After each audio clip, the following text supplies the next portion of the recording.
Shalom, brother and sister. Seperti yang sudah-sudah saya pernah katakan bahwa video tidak pernah terlepas dari yang namanya audio. Jadi kalau audio itu, terutama di bidang produksinya, itu tidak pernah terlepas dari barang yang namanya mikrofon. Jadi saran saya, jadi brother and sister harus punya perhatian khusus terhadap mikrofon. Kali ini seperti janji saya terlebih dahulu, saya mau bahas mengenai akustik ruangan ini nih. Akustik ruangan ini itu sangat berpengaruh pada suara yang dihasilkan. Kita sebagai kalau dalam kehidupan kita sehari-hari, kita kalau masuk ke satu ruangan, kalau kita bicara di ruangan tertentu, kita mungkin tidak memperhatikan yang namanya itu akustik ya. Padahal semua ruangan itu mempunyai karakteristik akustiknya yang berbeda-beda. Kita nggak memperhatikan itu karena apa? Karena kuping kita ini bisa beradaptasi dengan semua keadaan. Jadi misalnya contoh nih ya, kita bicara di jalanan yang berisik begitu, yang terbuka, kuping kita ini mungkin menangkap suara yang bukan lawan bicara kita. Tapi otak kita ini bisa membuat kita fokus kepada apa pembicaraan itu, suara pembicara kita, tanpa mempedulikan noise atau ada suara-suara lain yang di sekitar kita.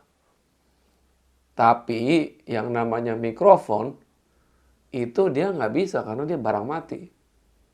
Dia pasti nangkep apa yang ada di sekitar dia. Nah, itulah ya pentingnya kita harus, kalau kita bikin konten, kita harus memperhatikan apa yang namanya akustik. Akustik itu sangat penting karena dia termasuk komponen yang menghasilkan suara.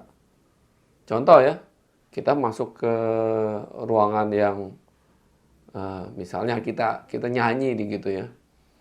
Kita nyanyi di kamar mandi dengan nyanyi di ruang tamu, itu pasti suaranya berbeda. Nah, itulah yang disebut akustik. Begitu ya. Brother and sister, nah ini dia.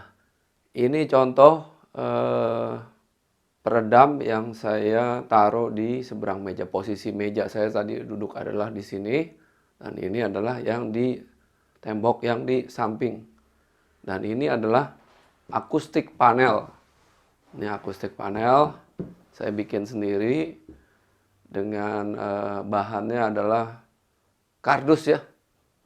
Kardus, saya lapis dengan dalamnya ini pakai handuk bekas.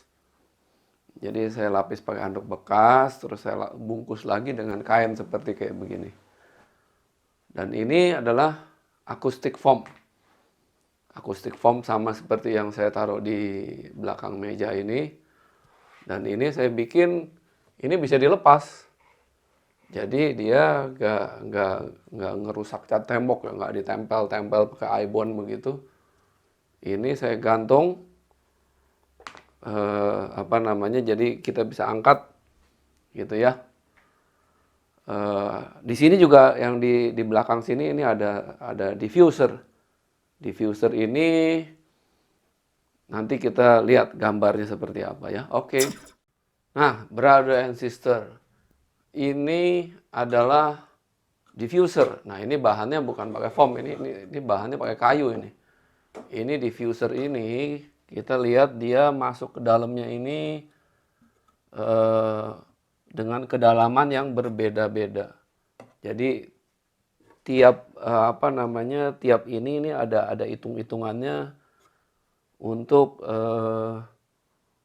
mendiffuse ya. Mendiffuse itu apa ya? Menyebarkan gelombang-gelombang itu disebar, dipecahkan gitu ya. Jadi kalau ada gelombang yang masuk ke sini, dia dipecahin, disebarin gitu. Ini sebenarnya dulu waktu dikasih orang, waktu saya bikin lagi, waktu saya main audio ini nih, audio high end ya. Jadi ini dikasih orang, jadi saya nggak bikin lagi. Kalau ini bikin ya cukup mahal kali ini ya. Tapi ya udahlah, udah ada kan dikasih orang, nggak keluar biaya gitu ya. Nah, ini kalau taruh di belakang speaker Anda akan tampak lagi, kedengaran lebih luas gitu suara stereonya. Begitu ya. Jadi ini tadi posisi saya duduknya di meja di sini, jadi ini adanya di sebelah kanan tangan saya, tangan kanan. Ini yang tadi foam itu tadi di tangan kiri. Begitu ya.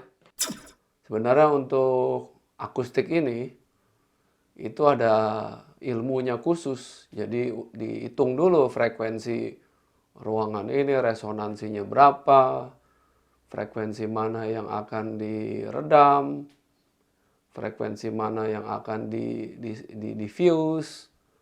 Itu semua ada hitung-hitungannya.